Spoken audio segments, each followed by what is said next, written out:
instant crush yung nagpapabati sa amin ni Ninong. I'm here with...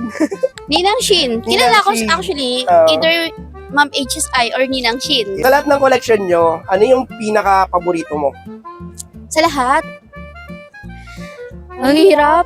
Pambabae mo panlalaki. Kasi mas marami. Yung panlalaki, scent yung pinaka-paborito ko doon, totoo lang, instant crush. May kwento kasi yon. Ganun talaga. Kapag may favorite ka, may kwento yon.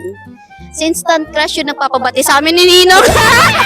Ay, yan na. Hindi, makulit talaga ako sa personal actually. Mabuko talaga si instant crush kasi kahit ako nahook talaga ako ng Alam instant mo, crush. di ba sabi nila, Chloe's instant crush sa mainit. Pero kapag suot niya, hindi siya. Oh, hindi, yung sa HSI, sa akin hindi rin siya cloying. Compared sa ibang instant crush na super cloying, pero yung take ng HSI, sa akin hindi siya super cloying. Pero granted na hindi ka mag-overspray kapag super mainit talaga. Oo, given na yun. Huwag ka mag-overspray. Maawa ka naman sa makakaamoy sa'yo. Oo, true. Okay, next question, Ninang. Ang ganda ng ano. Personal ano yun ah. Ang ganda ng first ano mo. Yeah. Unang kasagutan. Next question. Syempre kung merong favorite, ano naman yung pinaka-least favorite na meron ka sa collection mo? Kumbaga siya yung parang ano, siya yung pinakahuli sa hindi mo siya gagamitin.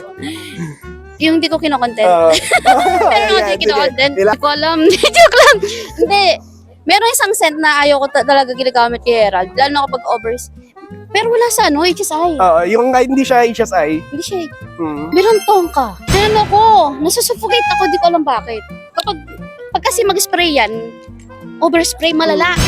Bakit ganyan kayo mga boys? Bakit overspray kayo lagi?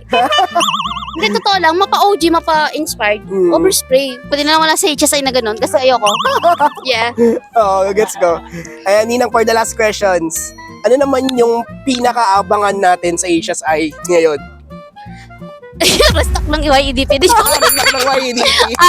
Hindi, joke lang. Maliban doon sa mga na-release natin, ng mga new battle, ayan, meron tayong abangan na new legend. Sabihin ko na yung isa, talisman yun, isa. Maganda yung ano, kumbaga wearable siya. Ako, guys. Yes, pinatry namin dito. So yung isa, sabihin ko na din. Sige, YEDP. Mas pina-enhance dun sa Unang version sa motivational. medyo soapy kasi yung sa motivational. So magiging matured lang konti, pero wearable pa rin. So yan, Ninang, thank you so much. Yes. Meron ka pa po gustong sabihin sa mga viewers natin? Stay mabango. Hindi, wala. Kumbaga sabi nga, yung pagko-collect ng mga inspired scent, yung mga local brands, guys, thank you sa pag-support. Marami man nagbabash sa mga local brand, pero yung papansinin nyo, yung local brand, may innovation. True. 'Di ba? Correct. Hindi sila nag-stick doon. Kaya pansin nyo talaga, kahit ako na-amaze na ako sa mga local brand na nandito. Hindi kami naglatag ngayon dito sa Lala Garden kasi may personal agenda. Oo. Daming tao, pansin nyo, daming tao, guys. So yun lang. Ayan si AJ, matagal na affiliate yan sa amin. Yan, Oo. pero smiling face pa rin. Hindi ko pa nakita ng lungkot to. So yan, guys. Yan. Thank you so much, Ninang Shin, for the interview. Malapit na kami magkasing laki ni AJ kasi marami tayong mga ganap, marami pakain. Hindi naman makahindi. Kasi baka sabihin, diet ka? So yan guys, follow nyo si AJ. Ayan, makulit to mag-content eh. So, marami pa kayo matutunan sa kanya. Sa akin kasi yung mga content ko, pansin mo, iba-iba. Oo, si Ninang pagka nagka-content yan, parang vlog. Oo.